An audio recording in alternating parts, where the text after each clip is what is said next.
Bienvenidos a Entrenarme Podcast, les habla David Vizcarra y el tema de hoy es trauma renal. El trauma renal corresponde a una problemática importante y relativamente frecuente en el servicio de urgencias debido a que el riñón es especialmente vulnerable a lesiones por desaceleración, ya que se encuentra fijado principalmente por la pelvis renal y el pedículo vascular. Las causas de traumatismo renal cerrado en orden de frecuencia son accidentes automovilísticos, caídas, lesiones deportivas y lesiones por atropellamiento de peatones. Las lesiones contusas pueden resultar de un golpe directo al órgano, aplastamiento del órgano contra los músculos paravertebrales o debido a las fuerzas de desaceleración rápida. La desaceleración rápida puede causar avulsión en la unión ureteropélvica, avulsión de los vasos renales o disección o trombosis arterial que conduce a un riñón desvascularizado. La causa más común de la lesión renal penetrante se debe a heridas de bala seguidas de heridas de arma blanca. En la mayoría de los casos, de un 80 al 95%, el trauma renal se encuentra asociado a otro tipo de lesiones, comprometiendo principalmente a los hombres, en un 72 al 93%, siendo más frecuente en la población joven, con una edad media de 31 a 38 años. La prevalencia de trauma renal en pacientes de trauma varía entre el 0.3 a 3.25%, siendo del 71 al 95% de los traumatismos renales de tipo contuso. El trauma renal contuso en la población adulta es causado principalmente por accidentes con vehículos de motor, en un 63%.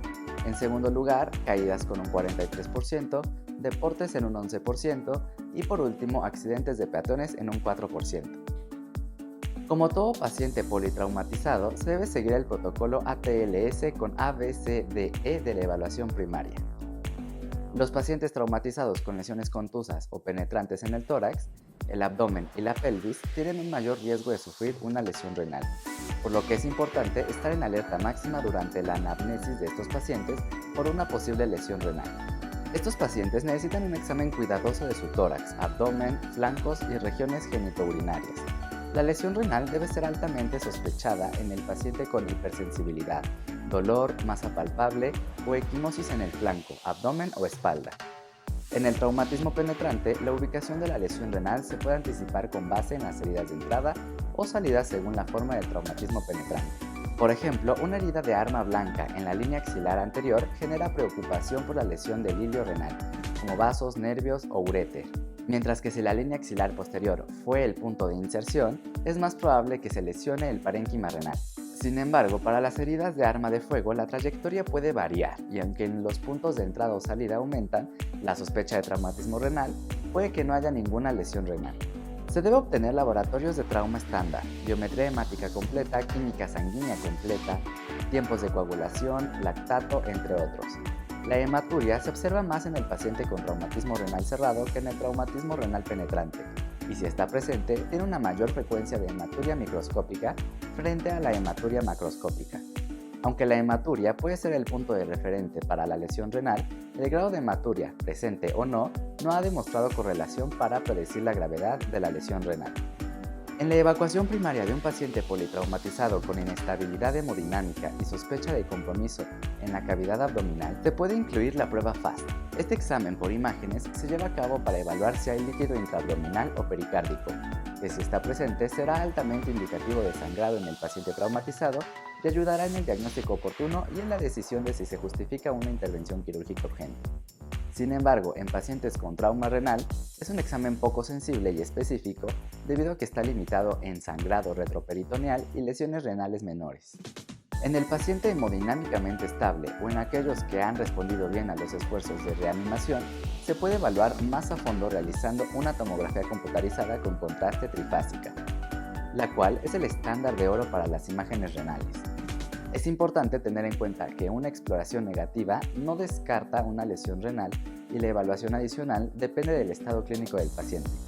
Las diferentes fases de las imágenes permiten una evaluación más precisa de la corteza renal, los vasos renales y el sistema colector, porque realzan en diferentes marcos de tiempo, diferenciando la extravasación de orina de sangrado activo.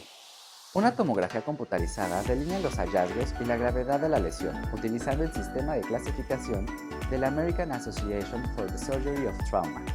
Finalmente, si hay inestabilidad hemodinámica que justifique una intervención quirúrgica inmediata, se debe realizar una urografía intravenosa intraoperatoria.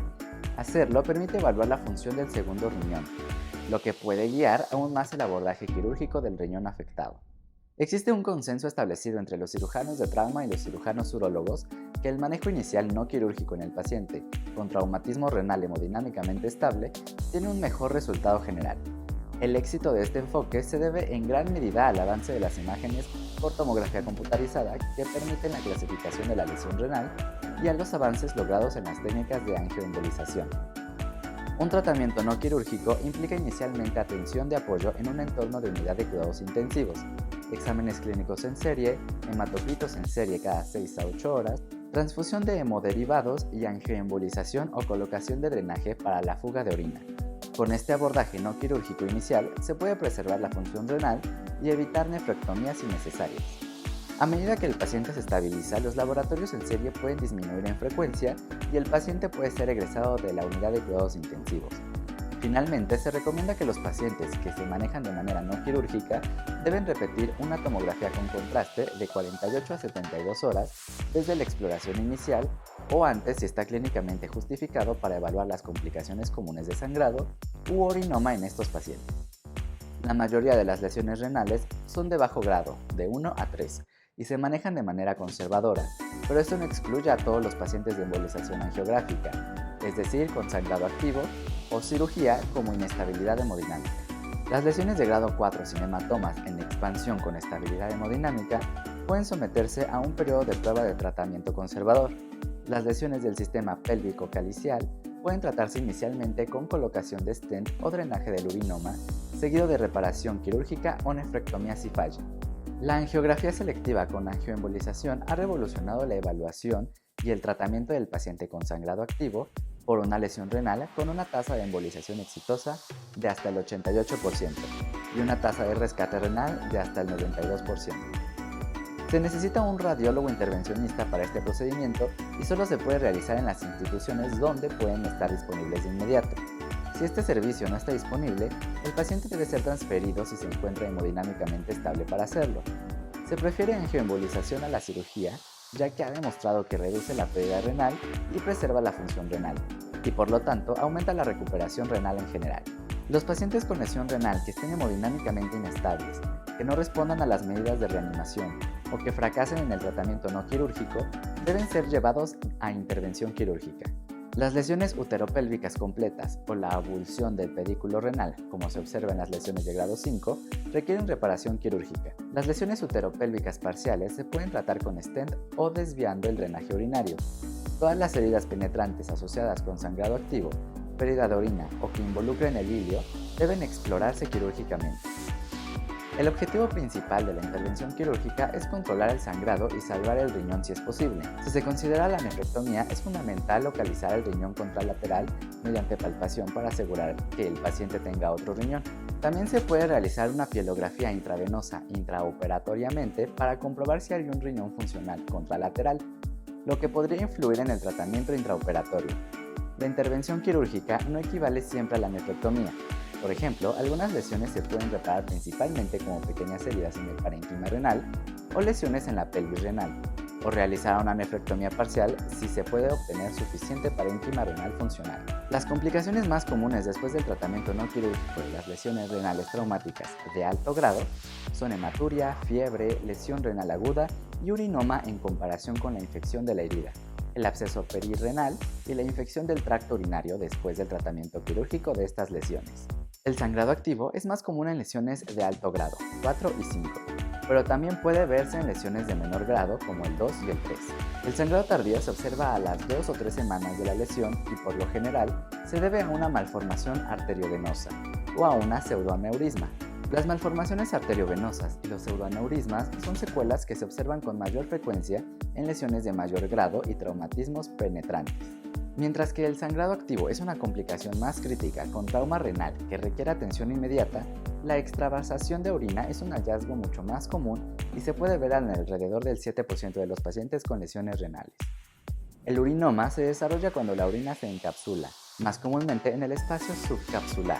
La mayoría de los urinomas se resolverán sin intervención, y los pocos que persisten o se infectan requerirán drenaje percutáneo o quirúrgico. Además, la hidronefrosis y la pielonefritis crónica son complicaciones tardías que también se pueden observar. Con esto terminamos el repaso a trauma renal. Les habla David Vizcarra para Entrarme Podcast. Nos escuchamos en el siguiente tema.